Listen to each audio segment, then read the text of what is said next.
بسم الله الرحمن الرحيم.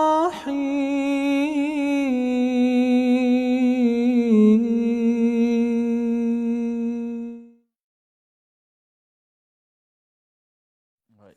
Okay. Next, next question. Eid prayer and its rulings. What are the madhahib on this? Allahu Akbar. Some people just crawling out. Right, so this, first of all, what is the ruling of Eid?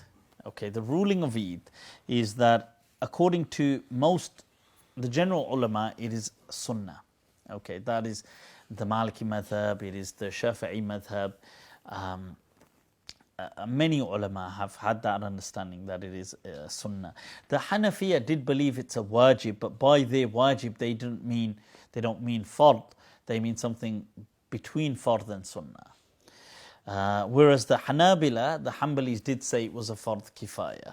Okay, so it is something which is an obligation, but a kind of communal obligation.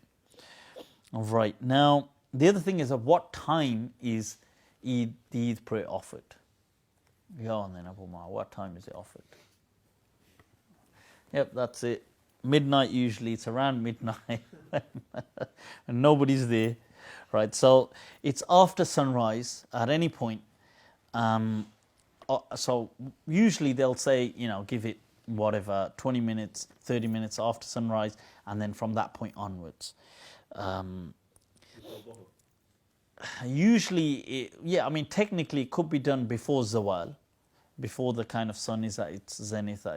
But generally it's between what is the duha time, which is usually what is described as the early morning. On average, especially in the UK, the sun's always, sunrise is very significantly.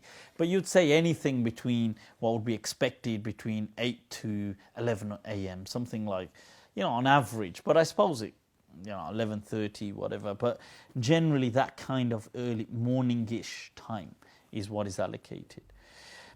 The other thing is, another question, if you miss Eid, what do you do? What do you do? Do it the next day. Do it the next day. Well, since you're always missing Eid, what do you normally do? Right, so the thing is, do you do qada of it is the question. Now, do you think we should do qada? No. Nah, not feeling it. Yeah, it's exactly. Generally, the attitude is there is no qada for it. However, and that is the Maliki understanding and the Hanafi understanding, although the Shafi'iyya and the Hanabila feel that you do and can do qada for it with no restrictions, as in a month later even. Now, the Maliki understanding and the Hanafiya is that if it's the days of Eid, you can pray Eid within the days of Eid. It's not, if you missed it today, you can pray it tomorrow. It's not.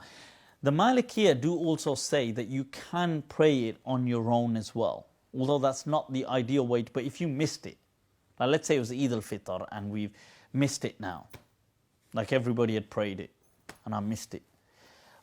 But I woke up and I can't make it to the Jama'ah, but can I pray it on my own? Now they would say, the Malikiya generally feel that, as do the Shafi'i and the Hanabila as well, that you can just pray it on your own. But although that's not the spirit of Eid, of the Eid prayer, but if you couldn't make, for some reason, like let's say somebody's not feeling well, they can't go to the masjid, but they still want to pray Eid, they can just pray it on their own. Right, okay, so that's that. The other question, where is Eid prayed? Now, in the books, most of the madhabs actually say in an open space. So that's the Malikis, the Hanafis, the Hanbalis. Although in practice, I think many of them do pray in masjids as well, in practice, like in the real world. So if you go to, they do pray in open spaces as well, but also in masjids quite commonly. So let's just say, as an example, places like Pakistan, they will pray Eid in the masjid. Very commonly. I mean, it will be more common to be in a masjid than it would in an open space. I'm not saying they don't pray in some open spaces, but it's not as even though the madhab would openly say, yeah, musalla is good. It's better. Although the Shafi'is are quite explicit in some places in saying that we should pray in open space. In the masjid. They're more more explicit on saying that. The whole purpose, if we just pause that for a moment and just take a look at the objectives. The objectives are that Eid is about celebrations. Okay, it is about that kind of festive spirit. It's about showing Islam as well, coming together as a community. And the concept of a musalla does, as in an open space where people are praying, does reflect that much more powerfully. That is true than, I suppose, in a masjid. That said, both are good. It's not something which, oh my God, this is bad or that's bad. It's not something like that at all. And this Eid prayer, it is recommended for all people, right? For, men, women, everybody. Okay. Just to highlight. But it doesn't mean, I think I've answered that before, it doesn't mean it has to turn out to be some kind of like fashion show. But on the same token, the hadith of Atiyah, that everybody would go, all women would go. Right, so, right. Now, the next question, how is it prayed? Now, Eid prayer has 2 rak'at to it. It has no adhan, no iqamah. People just say something like, as-salatu jami'ah, or whatever. They just say, right, let's pray, whatever. They're going to make some, in Arabic, as-salatu jami'ah, but it doesn't have to be that. Somebody can make an announcement saying something else, but they don't do an iqamah for it. They don't do the adhan for it. And it has a khutbah to it. So it's 2 rak'at, and it has a khutbah, and the khutbah comes after, not before. The other unique, idiosyncratic, Allah, subhanallah. The unique aspect of the Eid prayer is the additional takbirat that it has. I just want to say that there are varying transmissions, there's a difference of opinion on these takbirat. But whatever they are, not to go kind of wild about them. Somebody doesn't need to kind of lose all sanity over, oh my God, is it this main takbir or this main takbir or this main. The main thing is that takbir are there for glorification. Whatever. I'll share them with you, but my point is that not to kind of lose focus of the objective. Now, because we're in the UK, I'll popularly begin with what we will find popularly, and that is the Hanafi tradition. Now, in the Hanafi tradition, there will be 6 extra takbirat, and you'll find this commonly in a lot of the masjids. They will begin with 3 in each rak'ah that are extra. So in the first rak'ah, they will say, usually after they've begun the takbir and the first takbir for salah, they've done their thana, subhanaka Allahumma wa bi. Obviously, Malikis don't do that, so right. But anyway, when they've done that, they've done their a'udhu billah and bismillah. At that stage, they will do their takbir, 3 takbirs, and they do raf' al-yadayn with them. Okay, most madhabs accept that with the takbirat you do raf' al-yadayn. Okay, you raise the hands and then just drop them. Even in the Maliki, that's like the Malikis, Hanafis, Shafi'is, Hanbalis all say that. The Malikis have 2 positions, one transmission saying you don't raise your hands, the other say you raise your hands. So if we go, it's up to you, but most people will always raise their hands. They will then begin their tilawah.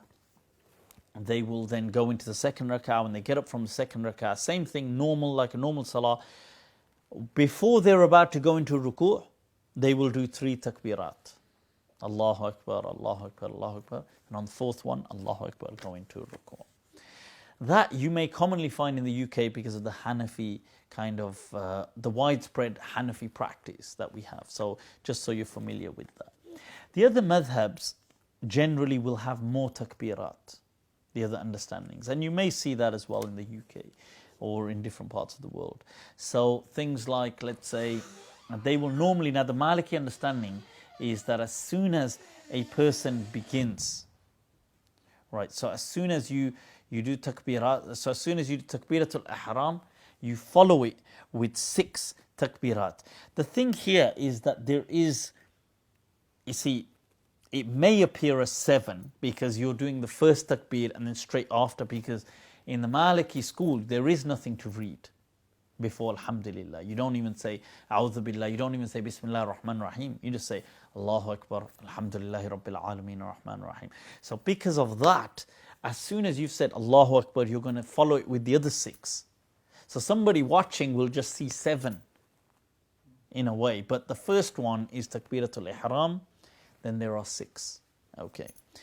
And this is part of the reason why the Malikis will disagree with the Shafi'iyah, who say that they will say that there are 7. And it's how you interpret the hadith of the Prophet ﷺ. Because the Malikiyah would have understood the first one to be for ihram. But because the Shafi'iyah believe that after you do Takbiratul Ihram, there's a dua, so there's a gap of silence. So the person who says, I saw the Prophet do 7 takbirat, they would interpret that to be 7 isolated takbirat. Whereas because with the Malikiyah, as soon as you do takbir, you're straight in with Alhamdulillah. So the person saying, I saw 7 takbirat, the first one would naturally have been for Takbiratul Ihram, followed by the other 6. So that's some of the reasoning behind how fiqh does have. There's levels to this thing, you got to understand. People have their evidences for what they're saying. But the point is that, okay, they will say that then in the second rak'ah as they get up, the Malikiyah generally excluding the takbir of standing up, they will say 5. Okay, so excluding that. If you're going to add that, then it's going to appear as 6. But obviously you're saying that as you're getting up and you Allahu Akbar, and as soon as you stood up, Allahu Akbar, Allahu Akbar, Allahu Akbar. So you've kind of said 5. Then you begin your kind of tilawah. And that is the same with the Shafi'iyah. They agree with that. And the Hanabila pretty much agree with the Malikis as well, the same thing, that you do 6. Except they read something after the first. So they do the kind of dua. They don't just go straight from Allahu Akbar to qira'ah. But anyway, my point of saying, was there anything else in the question?